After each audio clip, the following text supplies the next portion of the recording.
perkenalkan, kami dari kelompok 10 akan membawakan materi yang berjudul jualah.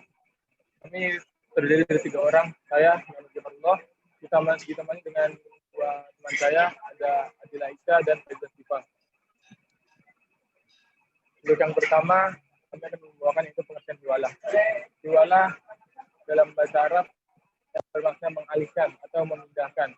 Dalam istilah ilmu fikih, jualah berarti pengalihan hadiah hutang dari orang yang berhutang kepada orang yang menanggung hutang tersebut. Akad pemindahan hutang atau suatu pihak kepada pihak yang lain. Dalam lembaga keuangan, jualah diterapkan pada fasilitas tambahan kepada nasabah pembiayaan yang ingin menjual produknya kepada pembeli dengan jaminan pembayaran dari pembeli tersebut. Dalam bentuk giro mundur, ini lazim disebut cost based check, namun disesuaikan dengan prinsip-prinsip syariah. Kemudian ada rukun jualah. Rukun jualah yang pertama yaitu muhil atau orang yang berhutang. Yang kedua ada muhal atau pemberi pinjaman. Yang ketiga ada muhal alaih, yaitu penerima jualah. Yang keempat ada muhal biji atau hutang. Yang kelima ada akad. Kemudian ada ulama Hanafiyah berpendapat bahwa yang menjadi rukun jualah adalah yang pertama ijazah atau pernyataan melakukan jualah dari pihak pertama. Kemudian ada qabul, pernyataan penerima jualah dari pihak kedua dan ketiga. Sedangkan menurut jumhur ulama yang terdiri dari Malikiyah, Syafi'iyah, dan Hanabilah, rukun jualah ada 6, yaitu pihak pertama, pihak kedua, pihak ketiga, utang pihak pertama kepada pihak kedua, utang pihak ketiga kepada pihak pertama, disigat, yaitu persyaratan jualah. Untuk selanjutnya akan dibawakan oleh teman saya, Reza Siva. Syarat hiwalah. Syarat hiwalah. A. Para pelaku hiwalah atau pemindah hutang harus memiliki kecakapan hukum. Hal ini hanya dapat dimiliki oleh orang yang sudah balik atau berakal. Hiwalah tidak sah apabila dilakukan oleh orang gila atau anak kecil, karena belum bisa dipandang sebagai orang yang bertanggung secara hukum. B. Peminjaman harus memberitahu pemberi pinjaman bahwa ia akan memindahkan utangnya kepada pihak lain. Pemberitahuan pemindahan hutang ini sangat penting sehingga tidak menimbulkan kesalahpahaman. C. Akad hiwalah dapat dilakukan jika pihak penerima hiwalah menyetujui keinginan peminjam. Hal ini karena hiwalah mengandung arti kepemilikan sehingga hiwalah tidak sah jika mengandung unsur paksaan. D. Hiwalah tidak diisyaratkan adanya hutang dari penerima hiwalah atau pemindahan hutang kepada pemindah hutang.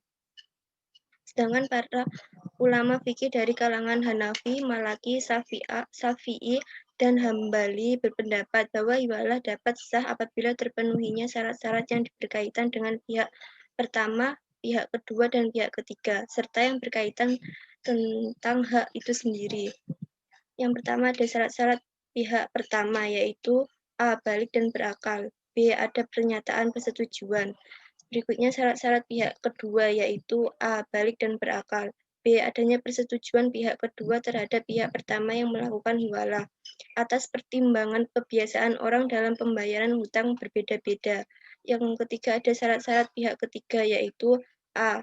Balik dan berakal. B. Menurut Hanafi mensyaratkan adanya persyaratan persetujuan dari pihak ketiga, sedangkan mazhab lainnya tidak mensyaratkan hal itu. Yang keempat ada syarat-syarat diperlukan terhadap al-muhalbih. A. Yang dialihkan itu adalah sesuatu yang sudah dalam bentuk utang piutang yang sudah pasti. B. Apabila pengalihan hutang itu dalam bentuk iwalah mukhayyada, semua ulama fikih sepakat bahwa baik utang pihak pertama kepada pihak kedua maupun utang pihak ketiga kepada pihak pertama mestilah sama jumlah dan kualitasnya. Yang C. Ulama dari mazhab Syafi'i menambahkan bahwa kedua utang itu mesti sama pula waktu jatuh tempo pembayaran. Yang selanjutnya akan dilanjutkan oleh Adila Aisyah.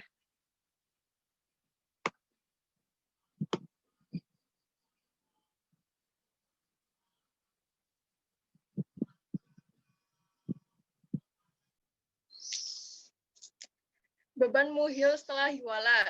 Dalam suatu hiwalah yang berjalan sah dengan sendirinya, tanggung jawab muhil gugur. Andai kata muhal alih mengalami kebangkrutan atau membantah hiwalah atau meninggal dunia, maka muhal tidak boleh kembali lagi muhil. Hal ini adalah pendapat ulama jumhur.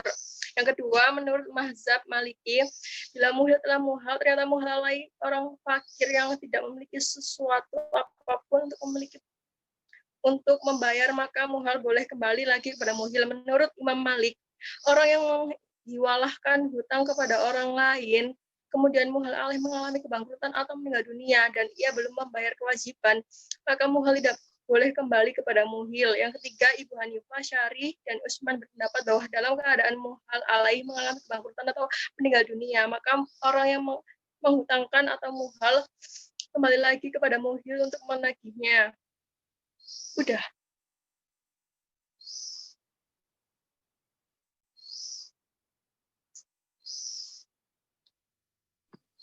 Kesimpulannya, satu, secara etimologi al-hiwalah berarti pengalihan, pemindahan, perubahan warna kulit, memikul sesuatu secara di atas pundak. Sedangkan secara terminologi al-hiwalah didefinisikan dengan pemindahan kewajiban membayar hutang dari orang membayar hutang atau al-muhil pada orang yang berhutang lainnya atau al-mutal alih.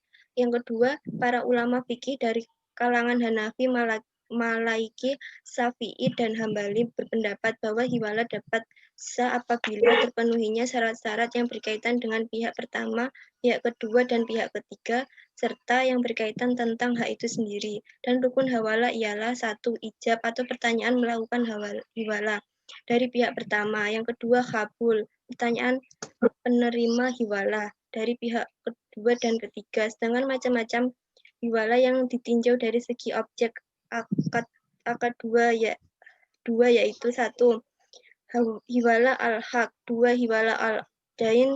Sedangkan hiwalah ditinjau dari sisi lain ada dua, yaitu hiwalah al-muqayyadah, yang kedua hiwalah al-mutlaqah.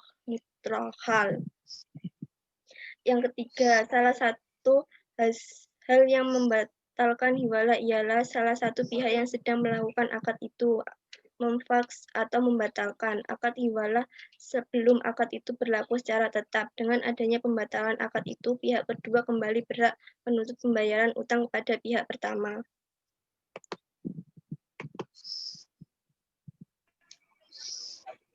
Mungkin jadi dari kami kelompok 10 tentang pengertian dan penjelasan hiwalah. Kurang lebihnya mohon maaf. Dari Assalamualaikum warahmatullahi wabarakatuh.